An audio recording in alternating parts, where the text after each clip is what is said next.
여러분, 삼손 시대는 굉장히 어두운 시대예요. 우리가 지금까지 본 시대 중에 가장 어둡습니다. 왜 그럴까요? 마지막 시대니까 그렇죠. 사사기의 마지막 시대이기 때문에 그만큼 어두운 시대입니다. 여러분, 이 시대에서 우리가 무엇을 살펴보아야 하냐면, 이런 어두운 시대 배경이 어떻게 하나님의 은혜와 공명하고 작용하면서 흘러가느냐라는 것이에요. 오늘 1절을 보시면 이스라엘 자손이 다시 여호와의 목전에 악을 행하였으므로 여호와께서 그들을 40년 동안 블레셋 사람의 손에 넘겨주시니라, 이렇게 되어 있어요. 익숙한 패턴이죠, 그죠?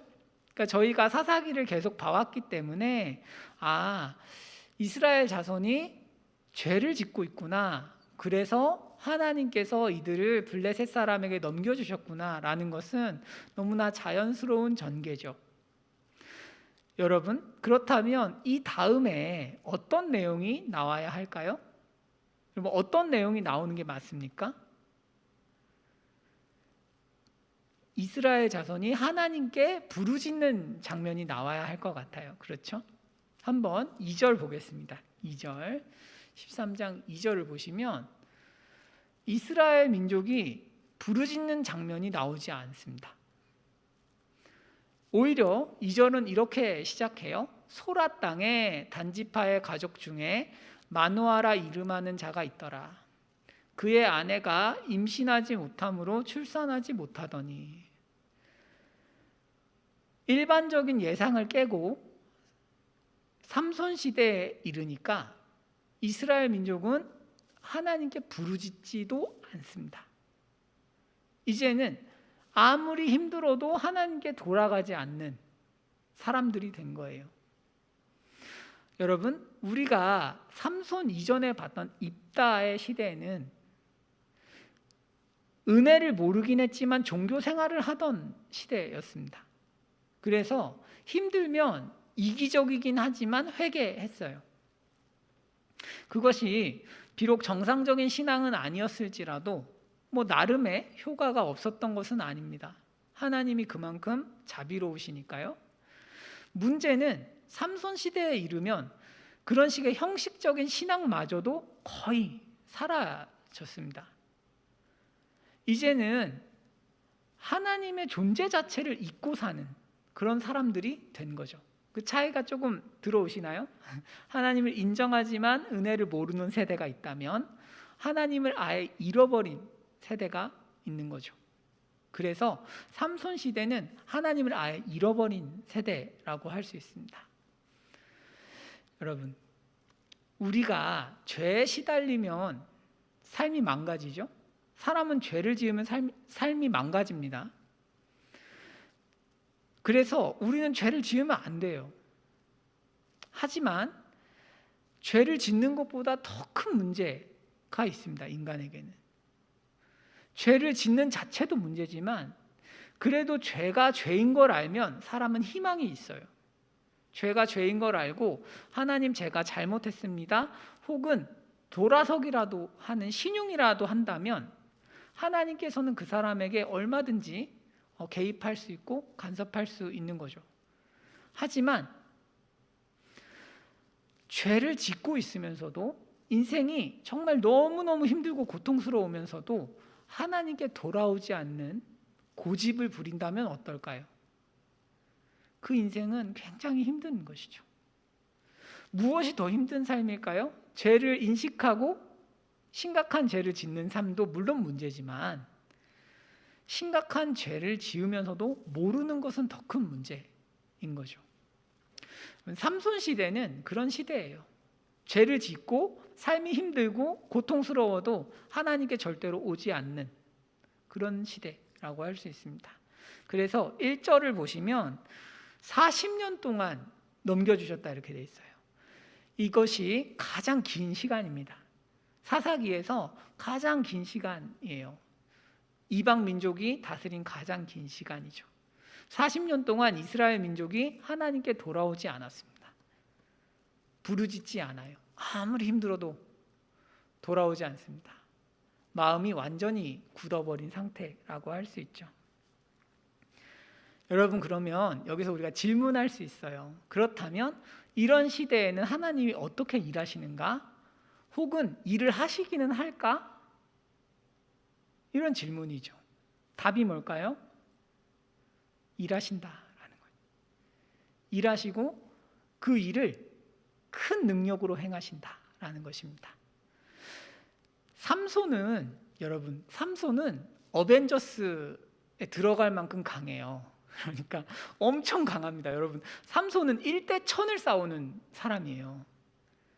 군대랑 싸우지 않아요. 삼손은 혼자 싸웁니다. 혼자. 그러니까 가장 위력적인 사사죠. 역사를 통틀어서 삼손보다 강한 사람이 없을 거예요. 아마 1000명을 싸워서 이기니까. 그만큼 강력한 능력으로 하나님께서 일하신 시대입니다. 시대가 어두워지면 하나님이 일을 안 하시는 게 아니에요. 오히려 더 크게 일하시죠. 다만 사람이 그것을 알아보느냐는 다른 문제예요. 자, 오늘 우리는 이런 이야기들 좀 살펴보겠습니다. 다음 보실까요? 3절 한번 보시죠.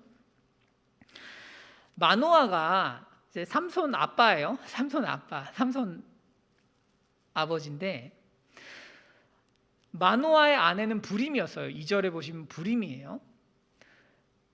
그러니까 해결이 안 되는 거죠. 인간의 능력으로 불임은 해결할 수가 없어요. 절망이에요. 무능력이에요. 이런 상황에서 여호와의 사자가 나타났습니다. 여러분, 성경에서 여호와의 사자가 나타나면 누구를 의미하는 걸까요? 일반적으로 여러 논란이 있지만 여러분들 그냥 예수님으로 아시면 돼요.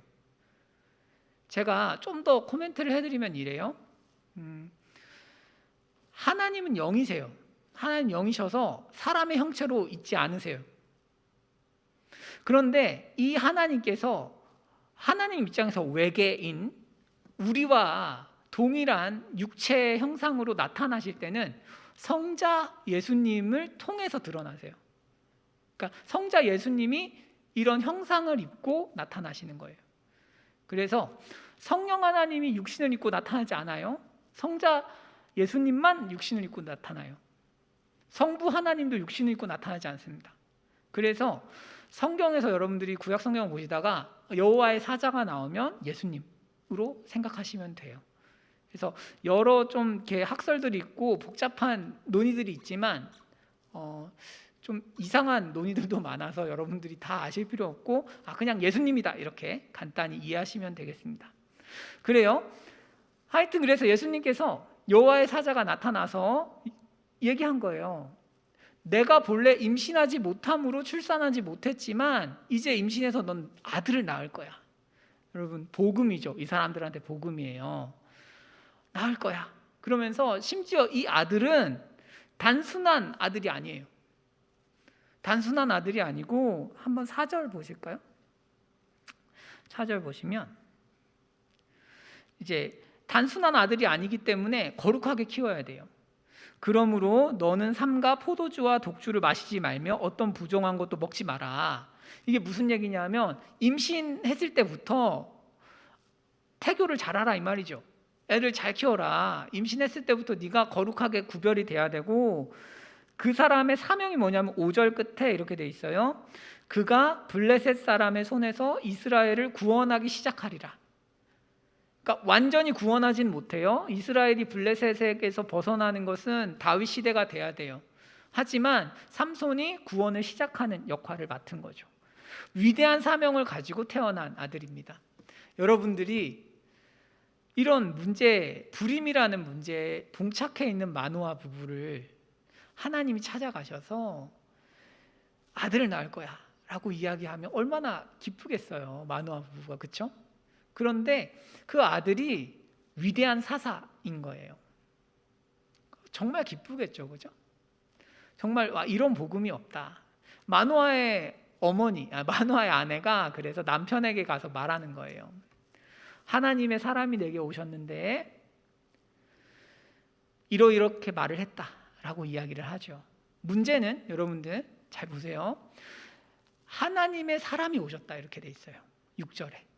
하나님의 사람은 뭐냐면 인간이란 뜻이에요. 인간, 선지자 정도? 이해 가실까요?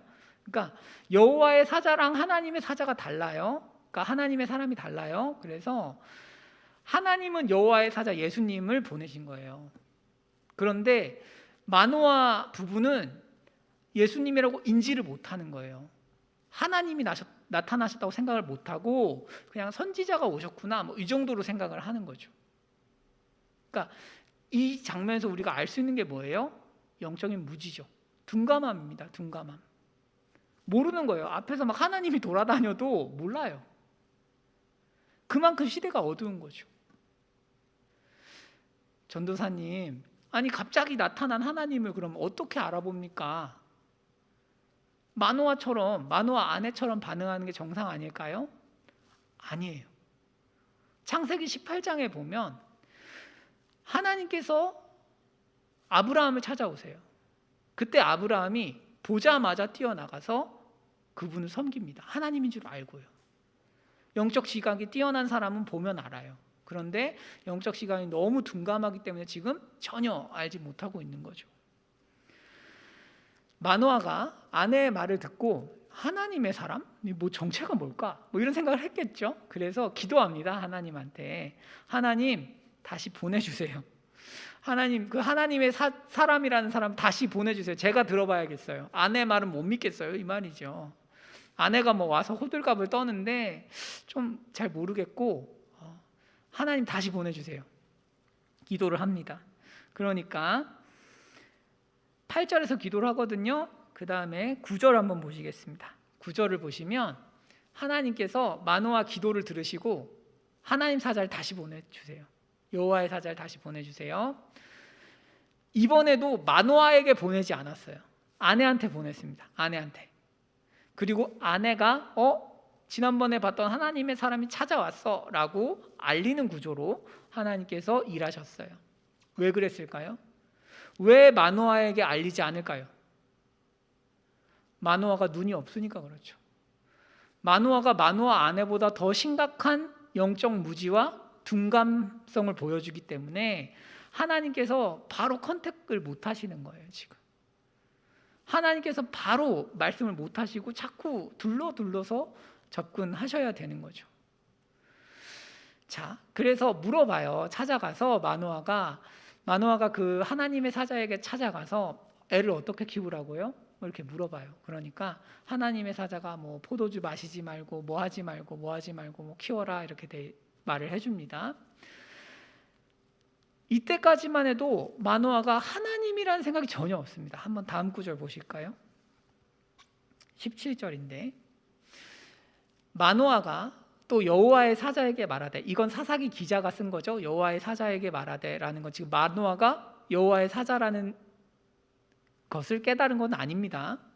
그러면서 당신의 이름이 무엇이니까 당신의 말씀이 이루어질 때에 우리가 당신을 존귀히 여기겠습니다. 이렇게 말을 해줘요. 이게 무슨 말이에요? 당신 말이 이루어지면 우리가 귀하게 여길게요. 이 말이죠. 그죠? 마노아는 지금 하나님의 사람, 선지자가 찾아와서 자기한테 이야기를 하는 거니까요. 선지자 이름이 궁금한 거예요. 신뢰할 수 있나? 이런 생각하겠죠. 그죠? 신뢰할 수 있을까? 이 사람이 와서 괜히 헛바람 넘는 거 아닐까? 뭐 이런 다양한 생각을 한 거예요. 그래서 이름이 뭐냐? 너 정체가 뭐냐? 내가 널 믿을만 하냐? 당신을 정말 믿을만 하면, 당신 말씀이 이루어지면 내가 그때 너를 존귀하게 여길게 라고 이야기를 한 거예요. 사람으로 생각하는 거죠. 사람으로.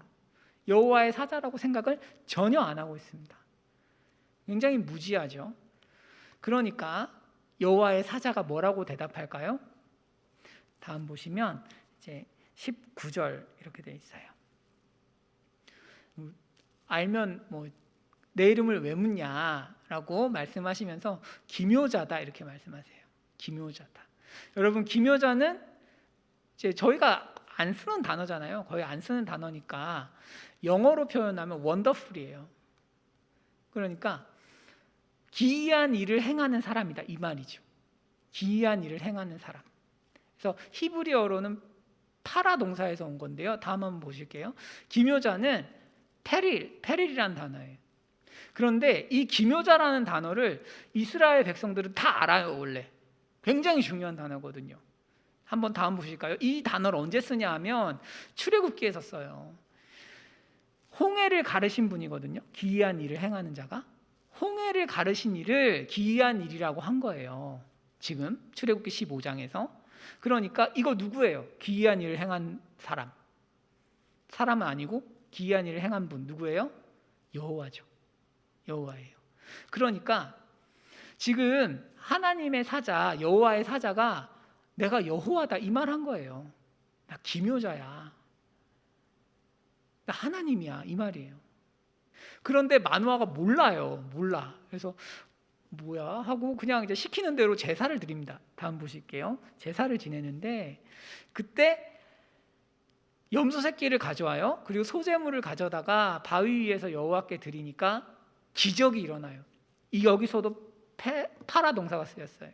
그래서 기이한 일을 행하신 거예요. 하나님이심을 증명한 거죠. 그래서 여호와께 드리니까 마노아와 그의 아내가 본즉 불꽃이 제단에서부터 하늘로 올라가는 동시에 여호와의 사자가 제단 불꽃에 휩싸여 올라간지라. 그래서 여호와의 사자가 이렇게 엘리야가 승천하듯이 올라갔겠죠. 불꽃에 휩싸여 올라갔습니다. 여러분, 앞에서 사람이라고 믿고 있던 존재가 불꽃에 휩싸여서 올라갔어요. 그러면 사람이에요, 아니에요? 사람이 아니죠, 그죠? 사람이 아니란 말이에요. 그래서 드디어 알았습니다. 드디어. 자, 이 사람들 뭐라고 고백하는지 한번 봅시다. 이렇게 이야기해요. 그의 아내에게 이르되 우리가 하나님을 보았으니 반드시 죽으리로다. 내가 드디어 하나님 봤네. 어떡하냐. 지금까지 얘기한 사람이 하나님이었네. 이렇게 안 거예요. 여러분, 마노아가 지금 뭐 하고 있어요? 하나도 하나님의 뜻을 이해하지 못하죠. 하나님이 나타나서 말할 때는 하나님인 줄을 몰라. 하나님이 사라지시면 하나님이 축복하러 오셨는데 자기를 죽이러 갔다고 생각해요. 그러니까 완전히 영적으로 둔감한 거죠. 그러니까 하나님 뜻이 뭔지를 전혀 모르고 있습니다. 하나님이 직접 오셨어요. 직접 예수님이 오셔서 말씀하셨고 직접 기적을 보여주셨고 한데 하나님이 계실 때는 모르고 하나님이 올라가신 이후에는 뜻을 오해합니다. 이런 경우가 많죠, 여러분. 우리도 예수님 당시에도 많아요. 예수님이 돌아다니셨다고 해서 사람들이 알아봤나요? 모르죠. 영적 둔감성 때문에 모릅니다. 예수님이 승천하셨다고 해서 사람들이 그걸 깨닫나요? 이해를 못하죠. 영적으로 둔감하면 앞에서 하나님이 돌아다니셔도 그럴 수 있는 거예요. 사람은 하도 답답하니까 마노아 아내가 얘기를 해줘요. 야, 내가 해석을 해줄게 하면서 23절이죠. 하나님 여호와께서 우리를 죽이려고 했으면 번제와 소제를 왜 받겠냐, 이 바보야, 뭐 이런 얘기죠. 그래서 이 모든 일을 우리한테 왜 보이겠냐, 그냥 죽이면 되는 건데 왜 이런 귀찮은 짓을 하시겠냐. 하나님이 단순하다, 우리한테 복 주려고 한 거다, 복 주려고. 근데 왜 이해를 못하냐, 이 말을 한 거죠. 여러분, 그래서 마노아 가정은 큰 은혜를 받았습니다. 영적인 둔감함에 불과하고 하나님께서 그것을 넘어서 이들에게 은혜를 베푸셨어요. 멋지죠. 우리 하나님은 정말 멋진 것 같아요. 우리가 둔감하고 문둥병자 혹은 맹인처럼 하나님 앞에서 그런 존재라고 할지라도 하나님께서는 자기 할 일을 하시는 거죠. 우리를 축복하고 사랑하고 이런 일들을 계속 이어가십니다. 문제는 이렇게 큰 은혜를 받았으면 하나님께 잘해야 될 것 같고 잘 할 것 같잖아요. 그렇죠? 아니, 애가 없는 집에 와서 애를 준다고 했으니까 잘해야 되지 않을까요? 그런데 24절에 보면 이 이야기가 굉장히 이상하게 끝납니다. 그 여인이 아들을 낳음에 그의 이름을 삼손이라 하니라. 여러분, 삼손이라는 이름은 성경에 흔하지 않습니다. 그죠? 여러분들이 삼손이라는 이름을 사사 삼손 말고 혹시 성경에서 보셨나요? 없을 거예요, 아마. 왜냐하면 삼손은 작은 태양, 태양의 아들 이 뜻이거든요. 이 사람들이 사는, 마노아 부부가 사는 곳이 어디냐면 소라와 에스다올이에요. 그 옆에 뭐가 있냐면 벳세메스라고 해서 태양신을 숭배하는 집이 있어요. 큰 지역이에요. 태양신을 숭배하는 지역이에요. 벳세메스인데 여러분, 벳이 집이에요. 벳세메스, 세메스, 시읒 미음 시읒이죠. 세메스를 계속 말하면 뭐가 될까요? 삼손이에요. 삼손. 거기에서 온 거예요. 그래서 이 사람들은 하나님께 은혜 받았지만, 하나님의 은혜로 자식이 태어났지만 태양신한테 아들을 주고 있는 거예요. 이게 말이 됩니까? 그렇죠? 말이 안 되는 것 같아요. 아니, 인간이 어떻게 이럴 수 있을까? 그렇게 큰 은혜를 받고 반응을 왜 그렇게 하는 걸까? 이런 생각을 할 수밖에 없죠. 문제는 여러분, 인간은 그럴 수 있어요. 우리 주위에도 많죠? 그런 사람들 많아요. 성경에도 기록되어 있어요. 요한복음 한번 보실까요? 요한복음에 예수님께서 베데스다 연못에 가셨어요. 그래서 38년 된 누워있는 병자한테 가셔서 낫고 싶니? 그러니까 자기 낫고 싶대요. 그래서 일어나라, 들고 걸어가라 이렇게 말씀하시니까 그 사람이 자리를 들고 갔어요. 문제는 여러분, 이때 이 날이 안식일이었다는 거예요. 안식일에는 사람을 고치지 않아요. 사람을 고치려면 의원이 일을 해야 되니까 율법은 금지하고 있어요. 그런데 예수님은 그걸 무시하고 그냥 고쳐버리시는 거예요. 그러니까 병자가 나아서 기쁜 건 없고 종교 지도자들이 누가 낫게 했냐, 이게 굉장한 화두가 되었습니다. 여러분들이 병자예요? 38년 된 병자예요? 누가 나를 낫게 해줬어요? 누군지 몰라요? 그런데 무서운 사람들이 와서 누가 낫게 해줬냐고 물으면 여러분들 알아도 모른 척 해야 돼요? 아는 척 해야 돼요? 모르는 척 하지 않겠어요? 일반적으로 은혜를 갚는다면 모르는 척을 하겠죠. 모릅니다. 난 모릅니다. 왜냐하면 나를 고쳐준 사람을 보호하고 싶으니까요. 우리는 그렇게 생각하는 게 정상이라고 생각하는데 이 사람은 전혀 다른 행동을 하죠. 다음 보실까요? 예수님이 오셔서 이 병자한테 이제 죄를 짓지 마. 네가 나았으니까 더 심한 게 생기지 않게 다시는 죄를 범하지 마라 하니까 그 사람이 뭐라 해요? 죄를 안 지어요? 아니면 가서 유대인들한테 고자질을 해요? 고자질을 하죠. 인간이 이래요, 여러분. 38년 동안 나를 고통스럽게 했던 죄에서, 아니 병에서 나를 구원해 줬으면 하나님한테 잘할 것 같잖아요. 잘 안 한다는 거예요. 삼손 부부도 마찬가지. 그렇게 은혜를 받아도 그 소원인 자식을 낳아도, 심지어 그 자식이 굉장히 위대한 사명을 갖고 있는 특별한 아이여도 은혜 받고 나서 반응을 안 해요. 이것이 그 시대의 정신인 거예요. 시대 정신인 거예요. 삼손 시대 정신은 뭐예요? 하나님께 반응하지 않는 것이에요. 하나님이 은혜를 주지 않고 하나님이 일하시지 않기 때문에 반응하지 않는 게 아니에요. 그냥 마음이 악해서예요.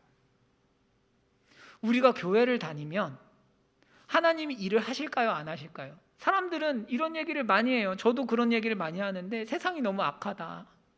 그래서 세상이 너무 악해서 우리 청년들이 하나님 믿기가 정말 어렵다. 그런 생각을 많이 해요. 하지만 정말 본질적인 부분으로 내려가면 세상이 악하기 때문에 우리가 잘 못 믿는 걸까요? 아니면 우리 마음이 악해서일까요?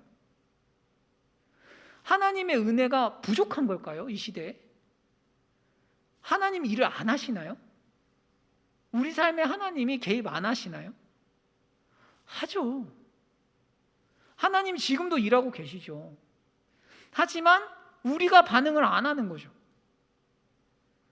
주위 사람들을 보니까 전부 은혜에 감사 안 하니까요. 신앙생활 저렇게 하는 거구나. 엉망이니까요. 그래서 여러분, 이 시대 정신이 엉망인 거예요. 하나님이 은혜를 줘도 더 이상 일을 열심히 하셔도 반응하지 않는 시대가 열린 거죠. 영적인 무지와 둔감함이 지배하는 시대라고 할 수 있어요. 반응하지 않는 시대. 우리 시대랑 비슷하죠. 여러분, 그렇다면 이 영적인 둔감함을 우리 어떻게 극복할까요? 우리가 영적인 둔감함이 가장 잘 드러나는 곳이 어디일까요? 설교 시간이에요. 설교 시간. 여러분, 하나님께서 말씀을 통해서 우리에게 자신의 뜻을 전달한다는 것이 굉장히 어렵지 않으세요? 자, 보세요. 지금 여러분들이 오셔서 하나님 말씀을 들으려고 오신 거죠. 맞아요? 사람 말 들으러 오신 분은 안 계시잖아요. 그렇죠? 하나님 말씀을 들으러 오셨어요. 그런데 하나님의 말씀을 전한다고 하면서 사람이 나와서 말을 해요. 그러니까 설교라는 게 굉장히 어려운 거예요. 나는 하나님 말씀을 들으러 왔는데 사람이 말을 한단 말이에요. 그러니까 사람이 전하는 그 말을 하나님 말씀으로 받기 위해서는 뭔가 믿음이 필요한 거예요. 차라리 여러분, 우리가 설교라는 게 없고 그냥 꿈과 환상, 내적인 감동 이런 걸로만 하나님 말씀하시면 오히려 더 나을 것도 같아요. 왜 하나님께서는 인간적인 약점이 있는 사람을 세워서 여러분들에게 말씀을 전하게 할까요? 간단해요, 여러분. 간단해요. 믿음을 요구하시는 거예요. 믿음입니다, 여러분. 이게 가장 확실한 방법이에요. 인격적인 반응을 요구하시는 거예요. 우리에게는 사람의 말로 생각하고 설교 말씀을 거부할 권리도 있고 하나님의 말씀으로 믿고 순종할 권리도 있는 거예요. 권리라는 표현 좀 이상하네요. 그냥 뭐 그럴 수 있다고 하죠. 그래서 여러분들이 지금 강단에서 선포되는 말씀을 하나님 말씀이라고 믿으려면 말 그대로 믿음이 필요하죠. 가만히 있으면 이게 하나님 말씀으로 안 들려요.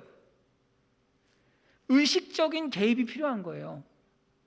의식적으로 이게 하나님 말씀이야 라고 받아야 하나님 말씀으로 내 삶의 역사를 하는 거예요. 물론 우리가 인정 안 해도 하나님 말씀이에요. 하나님 일하세요.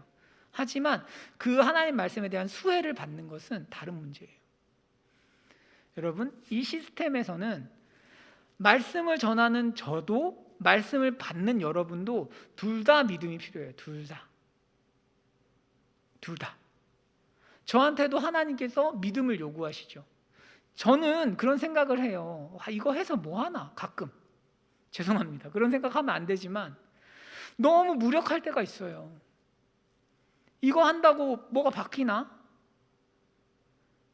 사람이 안 바뀌는 것 같고 뭐 나도 안 바뀌는 것 같고 조금 무력할 때도 있어요. 그런데 하나님은 믿으라는 거예요. 믿어라. 우리가 지금 예배 시간에 경험하는 이 말씀, 전하는 말씀이 하나님의 말씀을 믿으라는 거예요. 여러분, 그래서 성경은 다음처럼 이야기합니다. 자, 한번 보실까요? 이게 사역자한테 요구하는 거예요. 성경에서 오직 말과 행실과 사랑과 믿음과 정절에 있어서 믿는 자에게 본이 되어 내가 이를 때까지 읽는 것과 권하는 것과 가르치는 것에 전념하라. 여러분, 제가 만약에 이 성경 말씀을 정말 하나님 말씀이라고 믿는다면 읽는 것, 권하는 것, 가르치는 것에 전념하지 않겠어요? 그죠? 그리고 가르치고 읽는 것뿐만 아니라 제 삶에서 이 말씀에 순종하려고 애쓸 거예요.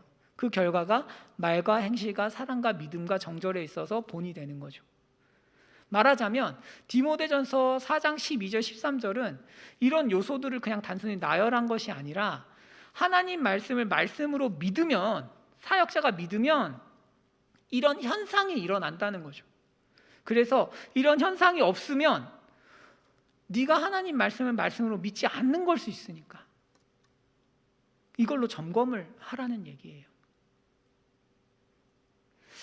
제가 만약에 이런 형태가 나타난다면 어떻게 될까요? 16절에 이렇게 되어 있습니다. 제가 이걸 열심히 하나님 말씀이라고 믿고 애를 쓰면 어떻게 될까요? 이걸 계속하면 구원의 역사가 일어나죠. 16절 보시면 이렇게 되어 있습니다. 내가 내 자신과 가르침을 살펴 이 일을 계속하라. 이것을 행함으로 내 자신과 저를 구원하고 제게 듣는 자를 구원해요. 여러분을 구원합니다. 이 핵심이 뭐예요? 제 믿음이에요. 제가 하나님 말씀을 말씀이라고 믿으면 이런 일들이 일어나는 거예요. 이게 사역자 측의 의무예요. 이해 가실까요? 그래서 제가 이런 믿음이 없으면서 여러분들한테 하나님 말씀을 전한다라고 하는 것도 위선인 거죠. 그러면 안 돼요. 그래서 이제 잘할 수 있게 여러분들도 기도해 주세요. 저 혼자 힘으로 할 수 있는 건 아니에요. 자, 그런데 이제 저만 잘한다고 되냐? 아니란 말이에요. 여러분들도 잘하셔야 돼요. 예배를 드릴 때 뭘 잘해야 되냐면 설교 말씀을 들으실 때 좋다 나쁘다 수준에 머무르지 마세요. 말씀이 물론 좋고 나쁜 게 있어요. 어떤 설교는 듣기가 너무 힘들고 어떤 설교는 듣기가 좋고 논리적이고 세련되고 이런 설교도 있고 어떤 설교는 정말 이게 뭐지? 하는 것도 있어요. 뭐 없지 않아요. 하지만 그 수준에 머무르지 마시고 하나님 말씀인지 사람의 말씀인지를 구별하세요. 하나님 말씀으로 듣기 위해서 애를 쓰세요. 믿음을 쓰세요. 물론 강단에서는 사람의 생각도 혼합돼서 나가기 때문에 전부 뭐 100%가 그러냐 잘 모르겠어요. 저 그렇게 말 못하겠어요. 하지만 여러분들이 믿음으로 어떤 설교를 들으시든지 간에 그 안에 담긴 하나님의 뜻을 믿음으로 받는 연습을 하셔야 돼요. 사람의 말로 아니라 하나님의 말씀으로 듣는 연습을 하셔야만 돼요. 예배는 말씀을 통해서 지금 여러분들은 살아계신 하나님을 만나고 계신 거예요. 마노아 부부만 모르는 게 아니에요. 마노아 부부만 지금 하나님이 돌아다니고 우리에게 메시지를 전하고 계신데 사람이 말하는 건가? 라고 생각하는 게 아니에요. 우리도 그래요. 우리도 하나님께서 말씀하시는데 사람이 말하나? 라고 오해할 수 있어요. 그리고 받아들이지 않을 수 있어요. 여러분, 우리가 말씀을 들을 때 이 두 구절을 꼭 기억하면 좋겠습니다. 자, 다음 보시죠. 데살로니가 전서 2장 13절 말씀이에요. 자, 바울이 데살로니가 교회에게 이렇게 이야기합니다. 너희가 우리에게 들은 바 하나님의 말씀을 받을 때에 사람의 말로 받지 아니하고 하나님의 말씀으로 받음이니. 여러분, 하나님의 말씀으로 받으면 어떻게 돼요? 말씀이 일하죠. 말씀이 역사하는 거예요. 여러분, 여기에 비밀이 있는 거예요. 왜 내 삶이 안 변할까? 왜 하나님께서 일하지 않으실까? 하나님의 말씀으로 받지 않기 때문일 수 있어요. 하나님의 말씀으로 받기 위해서 우리가 뭘 써야 돼요? 믿음을 써야 되는 거죠. 그리고 하나님의 말씀이니까 믿으면 믿는 자 가운데서 역사하는 거죠. 반대로 여러분, 하나님의 말씀이 선포돼도 이렇게 우리가 반응할 수 있어요. 히브리서 말씀인데요. 그들과 같이 우리도 복음 전함을 받은 자이나 들은 바 그 말씀이 그들에게 유익하지 못한 것은. 여러분, 하나님 말씀이 어떻게 사람에게 유익하지 못할 수 있습니까? 하나님 말씀이에요. 하나님의 그 선한 말씀이 왜 사람과 그 사람에게 유익을 못 줄까요? 믿음이 없으니까요. 믿지 않으니까, 믿음과 결부시키지 않으니까 말씀이 그 사람을 피해서 역사하는 거죠. 말씀은 말씀이라서 일을 하세요. 하지만 그 수혜를 받는 우리가 문제인 거예요. 우리가 믿든 안 믿든 하나님은 자기 일을 하십니다. 하지만 믿는 자를 통해서 하나님은 자기의 선한 일을 하시죠.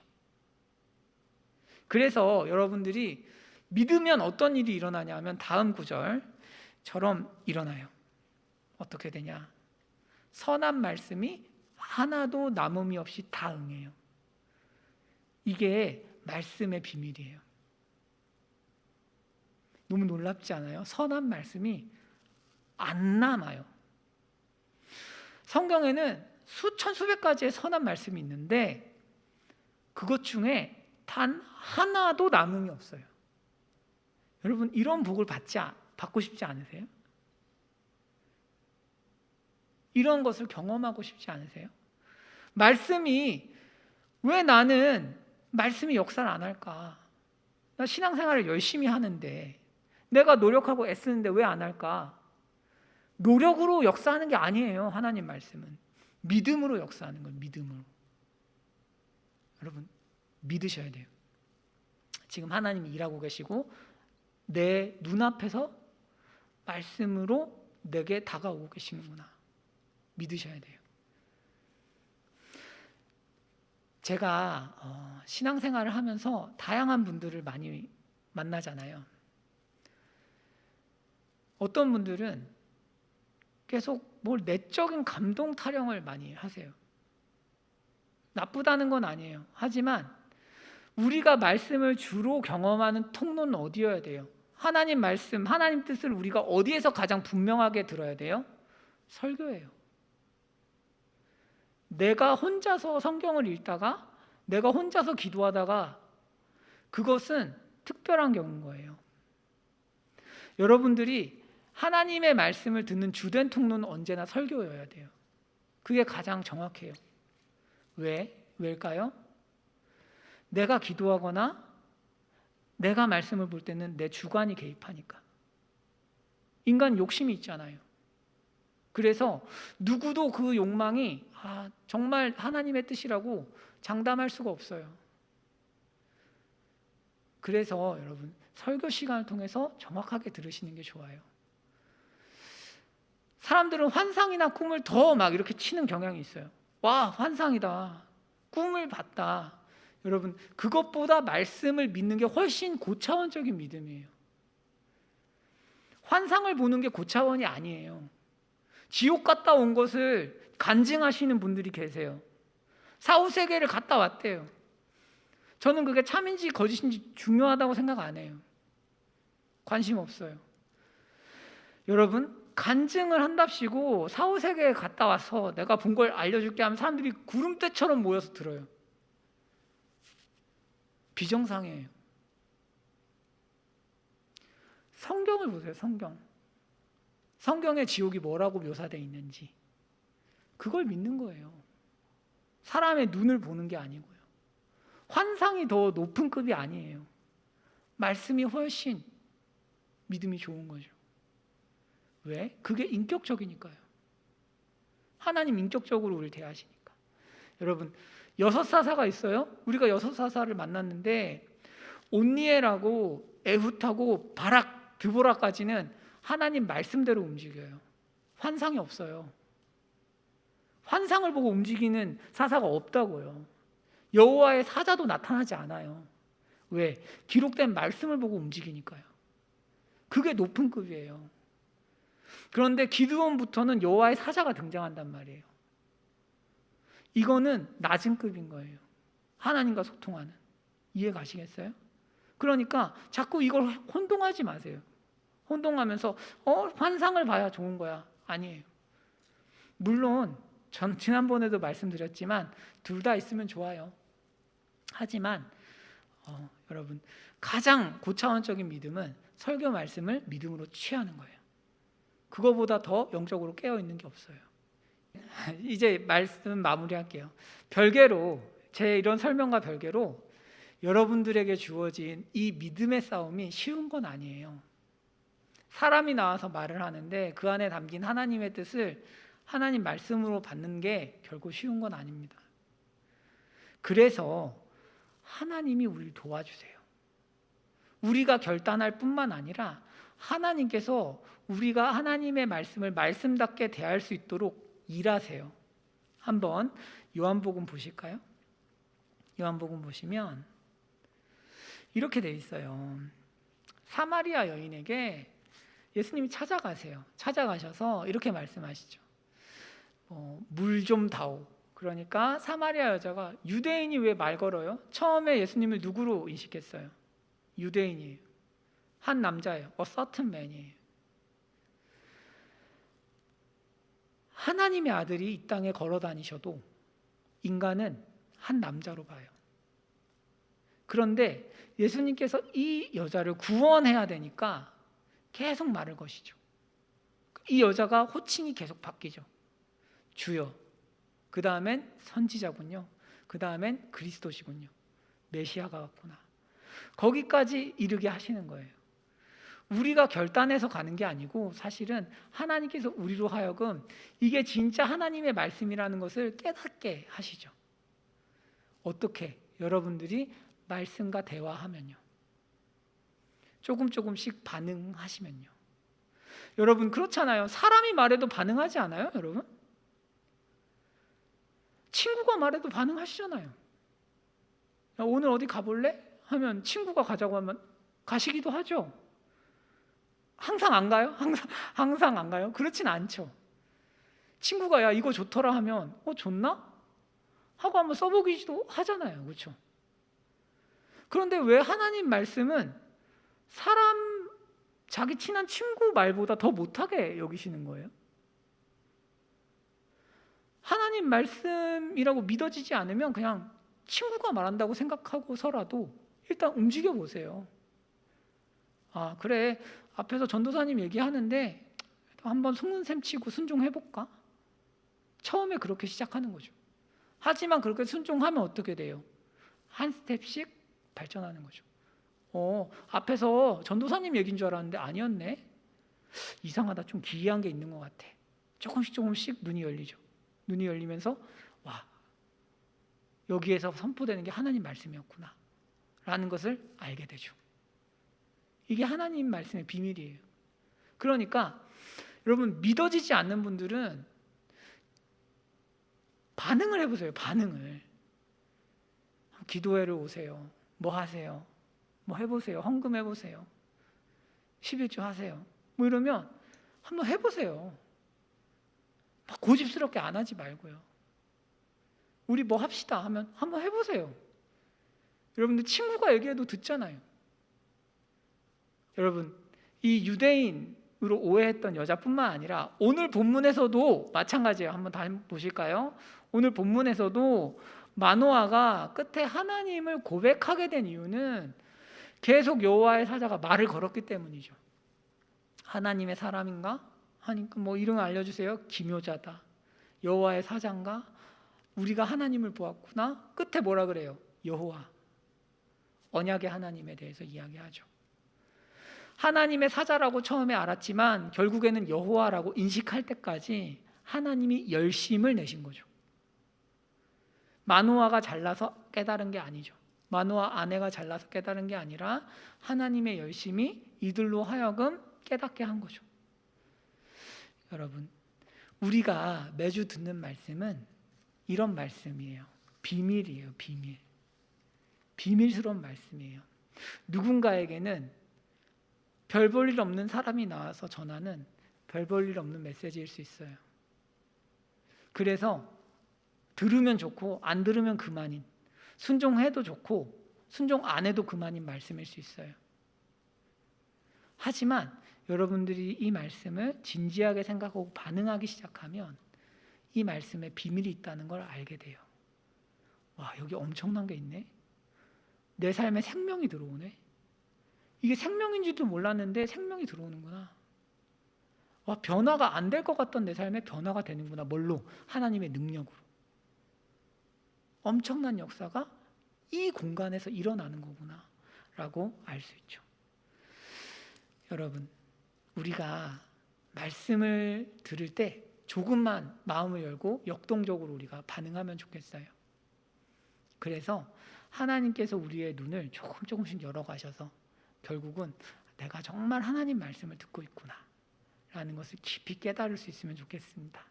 그래서 여러분 이번 주에는 기도회 때든 또 설교 말씀이든 아무거나 상관없어요. 무엇을 들으셨든지 말씀에 순종해 보세요. 사람의 말로 들으면 옳다고 생각하지만 순종하지 않아요. 아, 그래, 저 사람 용서해야지, 말은 옳아 하지만 다음에. 사람의 말은 그럴 수 있어요. 하지만 하나님께서 나한테 지금 요구하시는 거라면 정말 믿으면 어떨까요? 용서를 미룰 수 있을까요? 못 미루겠죠. 순종을 미룰 수 있을까요? 미룰 수 없겠죠. 한번 하나님 말씀이라고 믿고 움직여 보시기를 축복합니다.